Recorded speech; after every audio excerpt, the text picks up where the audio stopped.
Please rewind this cassette.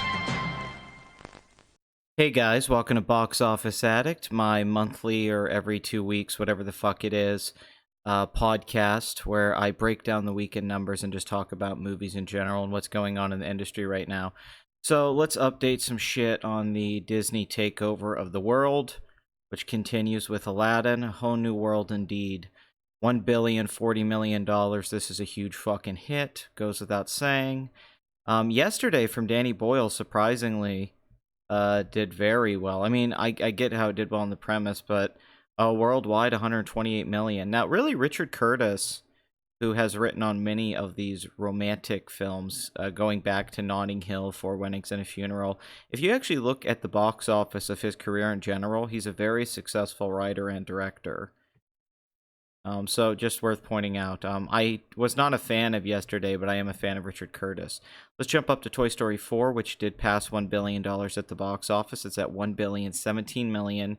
I don't think it's going to reach the final total of Toy Story 3 worldwide, but domestically, it's already passed it, and it's hard not to call this a major success. The Kitchen, starring Melissa McCarthy and fucking Peggy and fucking some other chick. The trailer for this wasn't necessarily bad.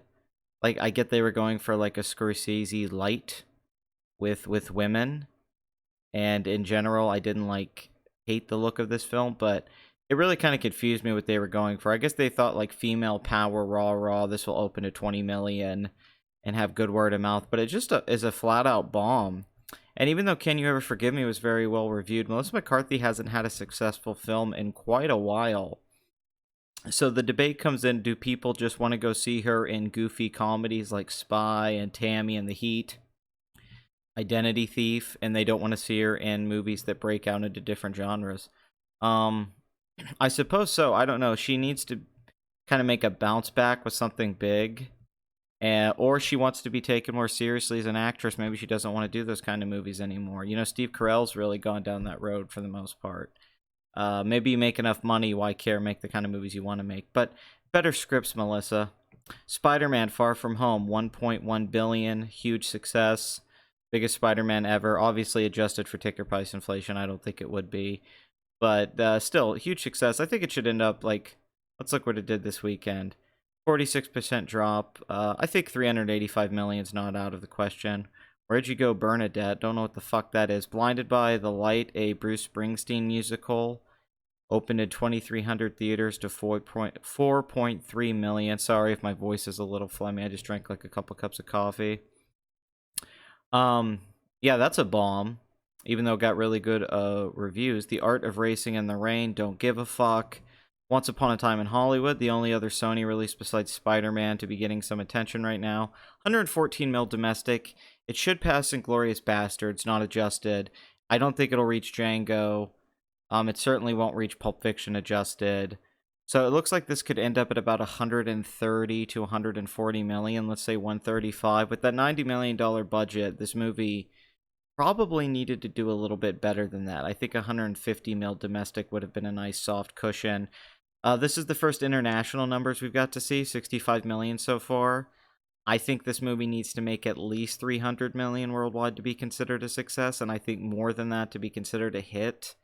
I would say $400 million would put this in a positive light, but if this makes like 285 million, I could say it would be seen as a slight disappointment, especially since the opening weekend was so good. The word of mouth isn't terrific.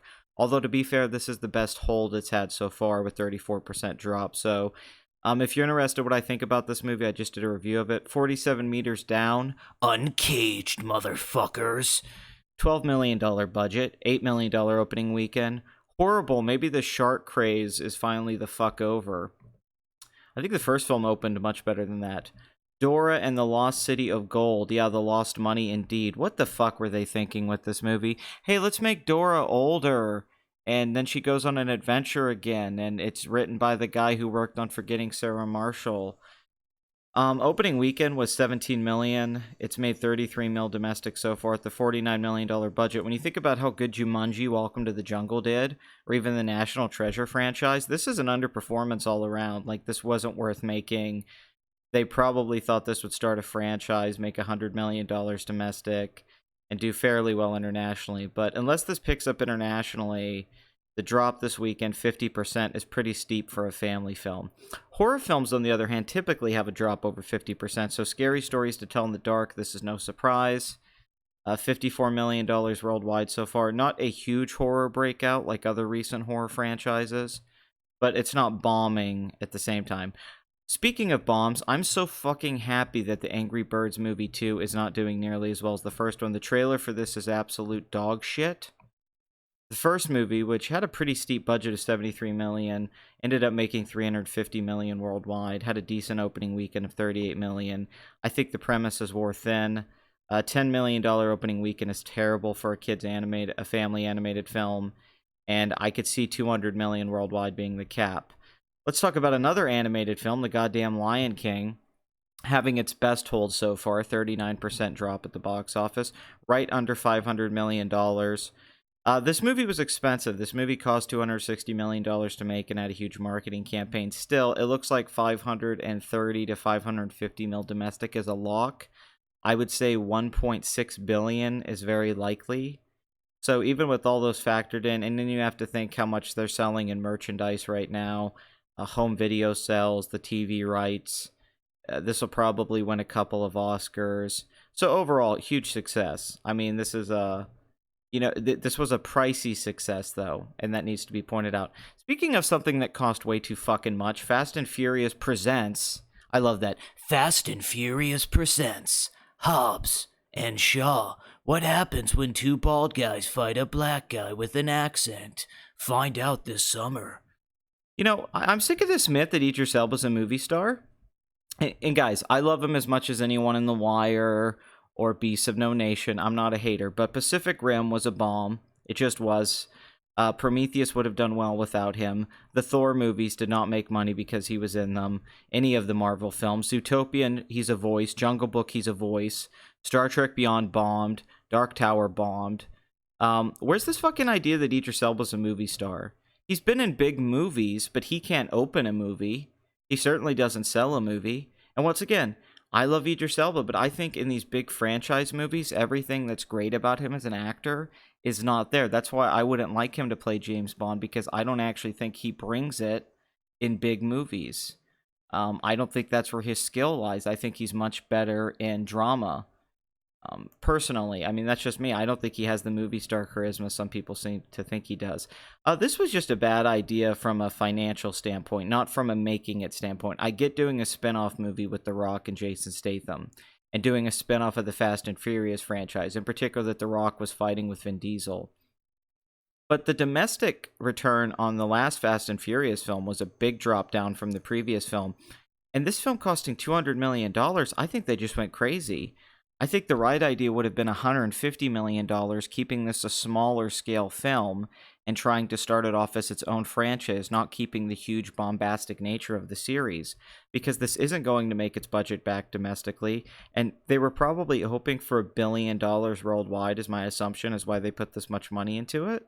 But I think $600 million is where they're heading, maybe $700. From the director of the first John Wick, co-director, who's now gone on to do Atomic Blonde and Deadpool 2. He's really gone off to do these big blockbusters while the other guys built the John Wick franchise into this kind of mini blockbuster. But having said that, John Wick 3 is much more financially successful than this film. Oh, come the fuck on. I don't give a shit. Hold on. I don't know why this thing. X out. Thank you. For The Rock, this is pretty typical numbers. You expect this from The Rock. 60 million opening weekend. This is done better than his most recent films, except for Jumanji. And oh my god. Yeah, I forgot to have my ad blocker on with this particular website. I gotta go turn it on here in a minute. But this film should make 600 million. I don't want to say this is a bomb, but it's an underperformer, and I think they put way too much money into it. And they released it in a crowded market with films like The Lion King being out. Which also, I think the Angry Birds movie 2 was a bad release. I did release it with all these other films. I think they thought it was going to be number one. Let's go down a little bit. Secret Life of Pets 2 was a big disappointment. Rocket Man and John Wick 3 both did well. Of course, Endgame. So let's talk about the number one movie for the weekend, which I was not surprised by this opening weekend. Apparently, a lot of media outlets covered this as a surprise, but I think this film had great trailers. I think when Seth Rogen is in the right realm of having his name on something or being attached to something, we see results for this, like the movie Neighbors. Seth Rogen can still be a part of a hit movie. Jacob Tremblay, I would argue, has become a movie star with Room and Wonder. I think he actually is a movie star. At first, this was getting very mixed reviews, and then sort of caught on and got 78% on Rotten Tomatoes and got mostly positive reviews. And it's just kids with a potty mouth, but it is interesting how much this is outperforming the film Booksmart, which was kind of a takeoff on Superbad like this, directed by Olivia Wilde. They got critically acclaimed, one of the best reviewed movies of the year. It really didn't perform that great, and there was all this hype around it. And then this movie opens with these three little boys and $21 million opening weekend. Now, let's assume that the word of mouth is good. Then this film should easily be able to make 70 mil domestic and over 100 million worldwide. So overall, it's a success because they kept the budget low. I'm glad that the R-rated comedy is making a bounce back. Every couple of years it dies off. There was a few years ago, R-rated comedies were the thing, like when The Hangover came out. But this is a success overall. I think it surprised a lot of people because they didn't know that a movie like this could still open well. But I think the writing was on the wall for this to happen. Let's go down and see if I missed anything in particular. Yeah, Men in Black International did horrible. Godzilla King of All Monsters didn't do well. Which, if you still look worldwide where everything's at, which is why I haven't done a box office addict in a while, nothing really new has been happening. I used to do this show every week, and the big problem with that was that I had to come up with material every week to do on the live stream. And a lot of the time, the material would come from the movie news going on. That would be questions from you guys, but also the box office. But when you get stretches like this where there's nothing interesting to talk about, because it's still basically Disney dominates the year, movies that you expected to do well did well, and a lot of other movies just did mediocre to bad box office, business, what have you. It's just, there's not really, outside of Once Upon a Time in Hollywood and Good Boys, there really isn't much to talk about out there right now. We know Aladdin, Spider-Man, and Captain Marvel, and Lion King, and Avengers all made money. We're kind of past that point, The only thing I would mention about this year is there was stuff like Lego Movie 2 and Men in Black, and just some sequels to things, or Pet Sematary remake movies that should have done a little bit better. And I would blame the marketing campaigns on all of those. And then other films that kind of did mediocre that should have done better, like Shazam or Dumbo or Alita Battle Angel. And I wouldn't just put that down to marketing. I would think that was also a mix of release date and in general how they set these films up. It's almost like some of these films were doomed to fail. I don't think Alita ever really had a chance in the marketplace. And I also don't think Shazam really made itself stand out enough from other superhero films. I mean, Shazam really did not perform well when you think about how good superhero movies do, and Shazam got good reviews. It should have done better. How to Train Your Dragon 3 kind of did okay business. That franchise has dropped off. So unfortunately, it just seems like a lot of mediocrity is really rising to the marketplace right now, like Captain Marvel or Lion King and Aladdin. And we're not actually, I mean, I'm looking here, we don't really have a Mission Impossible Fallout like we did last year. We don't really have that just great block. I know a lot of people would say it's Endgame, but for me personally, I don't think Endgame was a great movie. And for me, it's already left my mind. The Farewell, one of the best reviewed films of the year, is doing very good actually. $12 million domestic. Those are great numbers for an international release. Yeah, it's just The Kitchen maybe could have been a breakout, but that didn't happen. Shia LaBeouf's movie, The Peanut Butter Falcon. Just bombing like everything he's been in. Just a lot of mediocrity. I mean, it really isn't a distinct year at the box office yet. I'm waiting for some interesting opening weekends or things I didn't expect to happen, but so far it's just been the same old, same old. Just, Universal, Sony, Disney, and then A24 trying to get themselves in there. But I am looking forward to some releases coming out in the fall. I do hope we can get some more energy and momentum going back in the box office. And I hope in general that Hollywood can kind of get its shit together. I would almost prefer if streaming services release their numbers like Amazon or Netflix, and I could actually cover that stuff and look at the success that's coming out of there. and follow that, because I think that's more of where we're going in the future, or even looking at the analytics on Twitch or on YouTube, because as much as I love the box office and what it represents, to me it looks like some of the esoteric nature of it, the things that you really had to dig deep into to find, I think are lacking in this recent year, and I'm worried that this is a sign of the future. But the story still is Disney, little hits like Scary Stories to Tell in the Dark and Good Boys, of course, being a hit so far for Universal. We'll have to see how it pans out. So tell me what you think the final domestic total of Good Boys is going to be. And tune in for episode 85, which will probably be out in a couple weeks. As always, if you listen to the show, you're probably a box office addict yourself, so go fuck yourself and stick the needle in your arm. Okay, folks? All right. Thank you. Blue Apron. By Blue Apron, folks. It's only $1 million every minute. That's affordable. If you can't make $1 million a minute, all right, that's your problem. You're poor. Okay, you're just a poor slob. You need to get your life together. You need to be Jewish. Be Jewish and everything will work out. Okay? I love you guys. Game of Thrones Part 2 is coming. Plan on doing a Season 1 review of The Boys, which is a show that I fucking love. That was a little Bill Burr, wasn't it?